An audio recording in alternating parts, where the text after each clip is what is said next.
ఒకవేళ వాళ్ళు హరికృష్ణ గారి కూతురు కూడా ఇక్కడ నిలబెడతారనేది కూడా కొంత వచ్చిందండి. ఉంది కానీ అంత పెద్ద ఇంపాక్ట్ అయితే చూపెట్టదండి.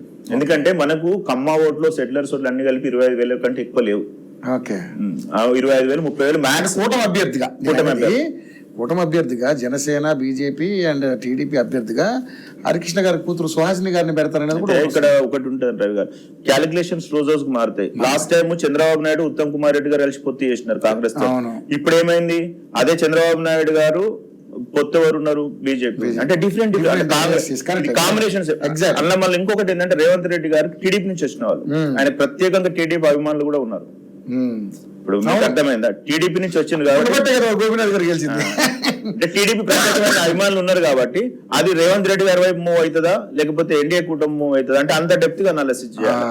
అయితే నాకు తెలిసినంత వరకు రేవంత్ రెడ్డి గారు చాలా ప్రతిష్టాత్మకంగా తీసుకుంటాడు. ఎలక్షన్ షూటప్ ఆల్రెడీ స్టార్ట్ అయిపోయింది.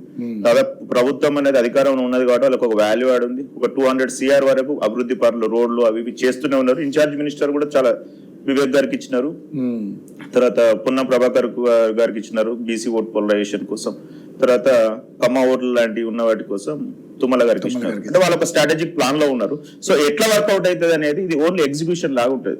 లాస్ట్ టైం ఎమ్మెల్సీ ఎలక్షన్ లో చూసినాం. అవును, క్యాంపెయినింగ్ కూడా ఒక స్టైల్ ఉంటుంది. క్యాంపెయినింగ్ మధ్యలో ఏదన్నా సింపతి ఏమైనా అటాక్ చేసేటట్టు మాట్లాడేది అనుకోండి కాంగ్రెస్ వాళ్ళు, అది చాలా ప్రాబ్లం అవుతుంది. అంటే సింపతి ఓటును టచ్ చేయకుండా వీళ్ళు చేసిన డెవలప్మెంట్స్ చెప్పుకుంటా, యాంటీ ఇన్కంబెంట్స్ ఎట్లా తగ్గించుకుంటారు, ప్రతిపక్షాలు ఇచ్చేవాటిని తగ్గించుకుంటా, ప్రతిపక్షాలు ఇది వరకు ఉన్నప్పుడు ఎలాంటి తప్పులు చేసినటువంటిది విమర్శించుకుంటా నానా యాంగిల్లో స్లోగా వెళ్తే మహారాష్ట్రలో కదా ఒక 50 మందికి ఇచ్చినప్పుడు కాంగ్రెస్ అయితే ఇక బీజేపీ స్ట్రాటజీ ఎట్లుంటది అన్నట్టు మీరు అన్నప్పుడు కూటమి ఎట్లా సపోర్ట్ చేస్తూ చూడాలి. వాళ్ళకున్న ఓటు బ్యాంక్ అయితే 25,000 అండి. ఇక్కడ అసెంబ్లీలో మాక్సిమం పెరిగితే ఇంకొక 15,000 పెరగవచ్చు, అంటే ఒక 40,000. అది కూడా ఈ కూటమి సపోర్ట్ వల్ల, లేకపోతే మధ్యంతర బీజేపీ సెంట్రల్ లో ఉంది అనేటువంటి కాన్సెప్ట్ అని. ఇక్కడ 2,20,000 90,000 పడ్డ వాళ్ళు ఛాన్స్ ఉంటుంది. 80,000 నుంచి 90,000 పడ్డ వరకు గెలుపు అవకాశాలు ఉంటాయి. సో దాన్ని మనం ఇంత డెప్త్ గా మనం ఇంతకంటే ఎక్కువ విశ్లేషణ చేయలేం, కానీ ఇదైతే కరెక్ట్ గా పర్ఫెక్ట్ గా జరగదండి. రెండు ఏంటంటే బీసీ ఓటు పోలరైజేషన్ కావాలా పార్టీలు గెలవడానికి, ఎంఐఎం మైనార్టీ ఓటు పోలరైజేషన్ కావాలి. ఇక్కడ బీజేపీ కనుక ఎంత స్ట్రాంగ్ గా పెరిగితే కాంగ్రెస్ కి అంత విజయ అవకాశాలు పెరుగుతాయి.